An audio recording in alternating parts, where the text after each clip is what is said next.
Have you been playing with Lily recently and you just can't seem to get your rhythm going? The spirit of the wind just isn't with you? Well, in this video, we're going to go over 3 reasons why you're losing with Lily.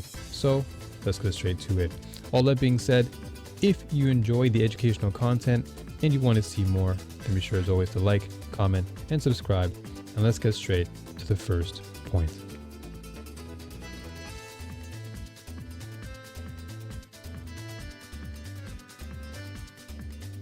While this particular point can be attributed to just about any character in the game, it becomes even more apparent and more clear cut with Lily. And that's because Lily has to work pretty hard to get in and establish control. And so when you miss opportunities with her, it becomes even more of an uphill battle depending on the matchup. So when you're in situations where, let's say you dropped a combo or you missed a big chance to land a command grab, or you had the opponent in the corner and you let them get out. These are opportunities that you miss that could have led you to winning the game more frequently. And as a result, now it puts you in a state where you have to reset neutral, or you have to rinse and repeat, try and put the opponent back in a corner, or just try to reestablish that dominance in offense. So if you're finding yourself losing a lot of your games because of that, then try your best to think of solutions as to how you can maintain that pressure on the field and not miss as many opportunities compared to before. So the only way to do that is to analyze your replays and just pinpoint areas of where you fell off and take note of that and try your best to minimize the amount of error that you do and try to increase the amount of opportunity that you can establish between you and the opponent. Now, of course, it's never going to be an easy battle per se, but at the end of the day, Lily has great options that she can use. Of course, you have your OD Conjure Spire, you have your Windclad stocks to, of course, let you in a lot easier. And so you just have to think very mindfully as to what are your safe options. And once you can establish that, you should be in good hands. So that being said, let's move on to the second point.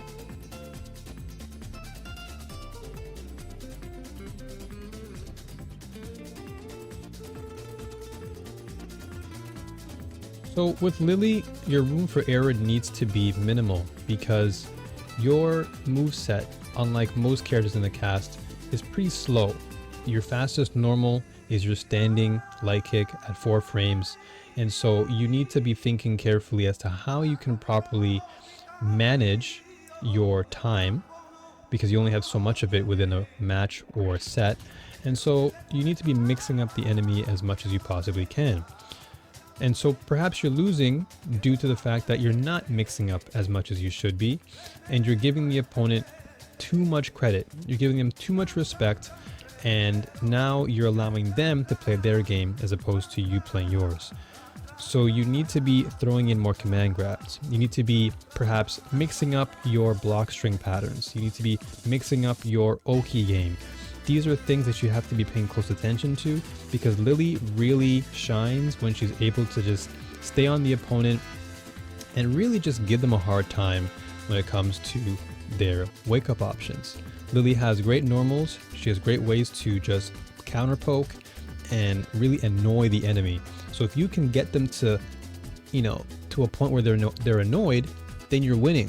But if they're annoying you, then you're doing something wrong. And that's because, again, you're likely not doing enough in terms of your mix-ups. You're not throwing in the command grabs to really throw them off. Your block strings perhaps aren't as concise or consistent. Your meaty setups aren't as concise or consistent. And so therefore the enemy has a chance to just provoke you and take advantage of your precious moments in the match. So think of ways to, once again, apply pressure in a more consistent manner and really make it clear to the enemy that you own them and not the other way around. So that being said, let's move on to the last and final point.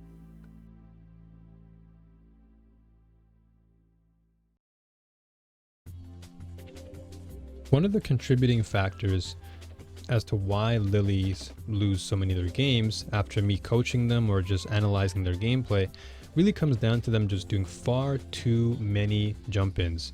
You're too overcommitted when it comes to trying to apply pressure when you have other options and other means of closing the gap. Now, while jumping can be a good tool, it can also be a great curse if you use it too frequently, because at higher levels, the opponent's going to recognize your patterns and they're going to capitalize. They're going to maybe perfect parry your jump-ins, or they're going to DP depending on the character they're using. And when you're in the air, you're at your most vulnerable. Yes, you do have your condor dive, but if you use it in a very poor manner, it's unsafe, and once again the enemy can react to that, perfect parry you, and now you're having to sit there and eat a combo. So you have other means of applying pressure. In neutral, you can walk forward, you can dash forward, you can use your regular condor spire to close the gap. There are other means for you to really apply pressure without having to overcommit to a jump in, becoming too predictable, and leaving yourself open for easy pressure. So if you find yourself jumping in far too often, it's likely because you're too impatient and you're trying to close a gap too quickly.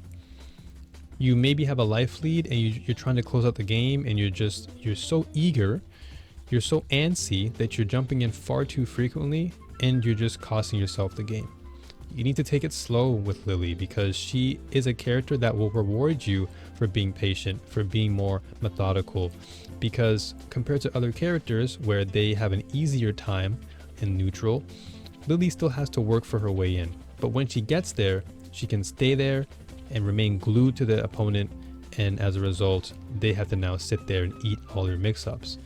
So if you are one of those players who are just too jump heavy, you're too reliant on your jump-ins for closing the gap, and it's just trying to skip neutral without thinking carefully about your options, then you need to really think to yourself, why am I doing this? Am I being impatient? Is there anything else I can do? Are there any other solutions to this problem? And the answer is yes. You just need to, once again, stop being so dependent on a tool that is often predicted and very, very frequently punished if you are really overcommitted on it. So that being said, I hope this video has given you some insight as to why you're losing. Let me know what other videos you want to see on the channel. And of course, if you enjoyed this content, be sure to like, comment, and subscribe. Take part in my one-on-one private coaching. The link is in the description. And as always, New Warriors, stay strong and keep fighting. Peace.